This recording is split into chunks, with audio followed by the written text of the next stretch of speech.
time to turn to a topic which seems to fascinate me time and time again, because I talk to a lot of musicians here on Morning Brew. I want to welcome back to the show Josh MacCluer, trumpet player extraordinaire. How are you? Hi, Phil. Good to see you. And with you is Marc Gelfo. Good to see you, Marc. Hey, thanks for Just remind us. everybody what you guys do day to day before we get stuck into practice. Well, I'm playing in horn in the Hong Kong Philharmonic. Yep. Yeah. And Josh? I am the principal trumpet player of the Hong Kong Philharmonic. Okay, well, congratulations. Josh had a cool jazz gig the other day, but I was a day late. Otherwise, we would have talked about that. We talked some time ago about another project you had on, and Josh and I got stuck into this topic of practicing and what we thought about natural talent. And as I recall, you said you didn't totally go with the natural talent idea, but let's not forget that a lot of these people who are prolific, they were pushed very hard from a very, very young age. Remember we talked about that. So what I want to do now is talk about a new gig that you guys have got called Practice Lab. You've obviously realised that practicing for kids is a problem. So tell us about the lab. Well, we think that really the quality of performance comes down to the quality of practice leading up to that performance. Mm-hmm. Surely. And Mark and I have been on a few international trips. We like to go to the beach and relax. And we went to, for example, last summer we went to Goa in India. And then we've also been to... I used to just go to my bedroom to practice. You guys have come a long way, haven't you? And we went to Vietnam a few times as well. And we were noticing that actually we did our best practicing when we were there on vacation. Okay. Mm-hmm. And we think it comes down to many, many things, but one of them is teamwork. Another one is being in the right place where that makes you happy and relaxed. And another one is eliminating distractions. And so we decided that we would have a practice retreat this summer in a very tranquil, relaxing, happy place with a real team spirit. And so there's nothing wrong with enjoying yourself whilst you practice. No, it should be enjoyable. It's not against the law, is it? Now, you guys are top professionals, but I think, interestingly, a lot of younger people, maybe kids or students, they need some of this advice. Bearing that in mind, we have to bring in the other element of you have to have a good and responsible teacher, too. Absolutely. Mentorship, proper mentorship is one of the most important things we can have in our lives.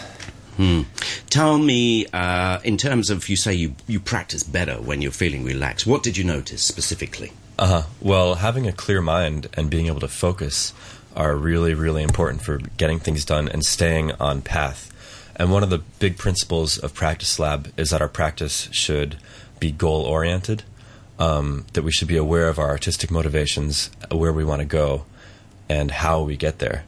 And so if you're not focused, if you're feeling bad, if you're distracted by pain from holding your instrument or being in poor alignment, then it's much harder to follow your plan or even to make a plan sometimes. You have to take these things into account, don't you? I mean, you could be feeling off colour because of what you've eaten.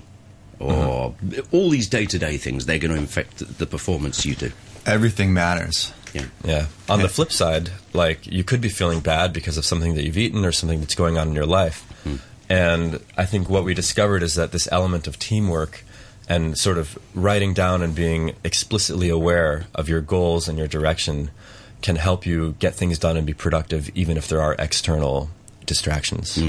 Well, as I said before, it's your job. So come hell or high water, you guys have to do this. Tell me about who Practice Lab is pitched at. Practice Lab is pitched at 3 groups of people. Okay. The first group is fellow professionals.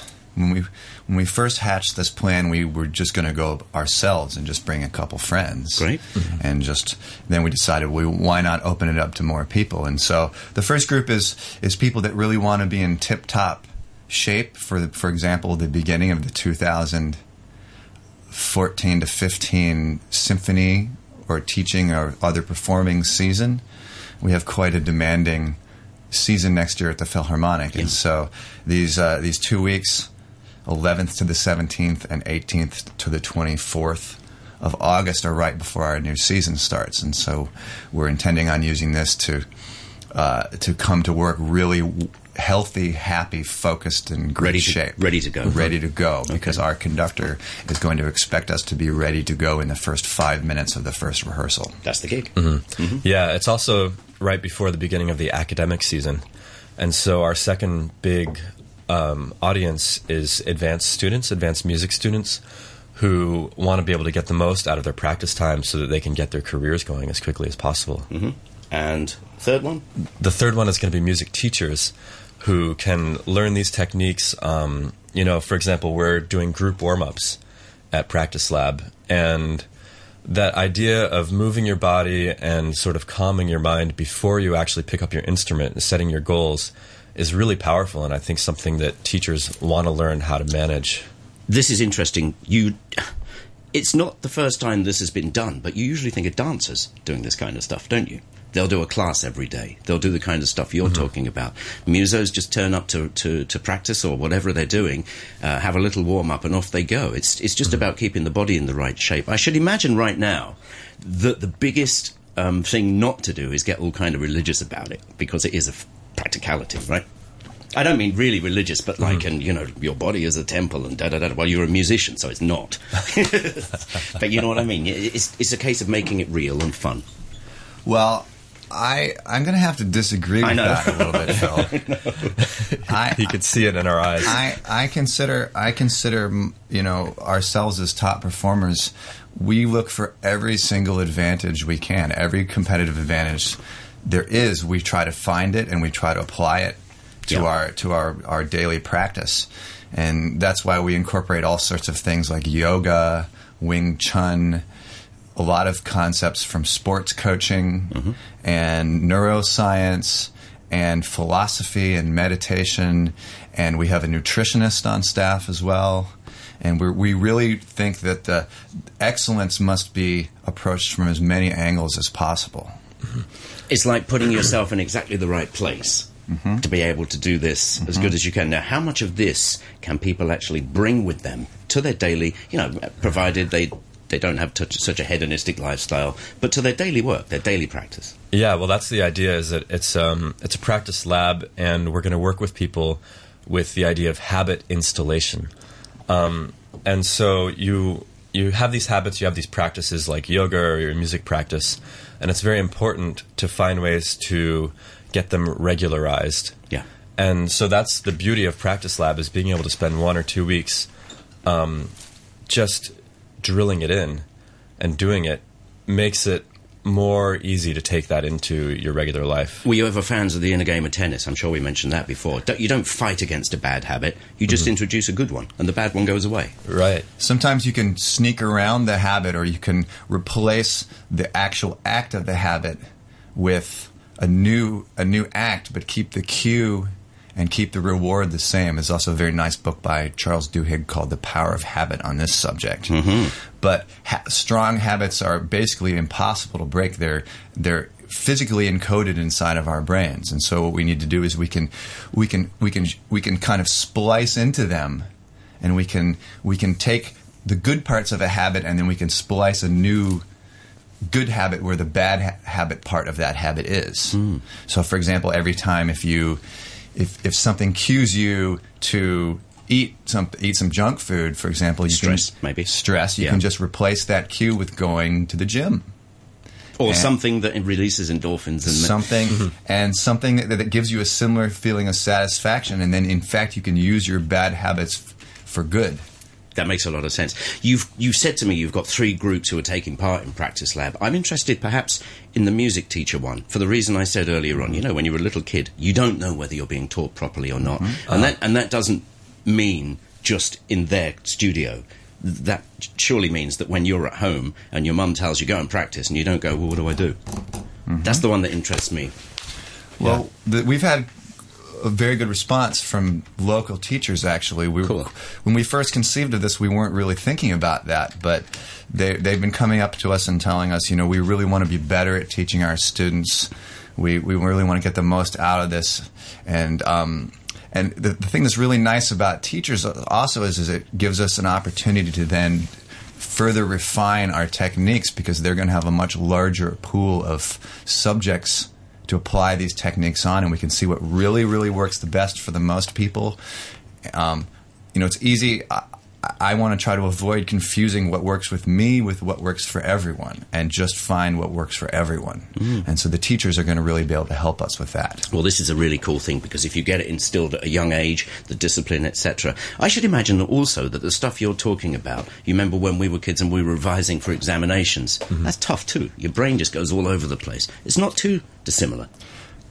We think these principles apply to be learning anything and getting good at any skill. Yeah. We think they're all the same, and we think that if someone comes to us and wants to get better at something, and they're motivated and they're willing to carry out a plan, we can help anyone get better at anything.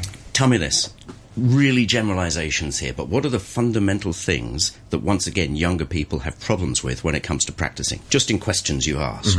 I think the number one thing that young people struggle with is focus. Yeah. They, like you said, they don't know what to do. Sometimes their mom says, go practice, and they've got 20 minutes. They don't know what to do, or they go from one thing to another.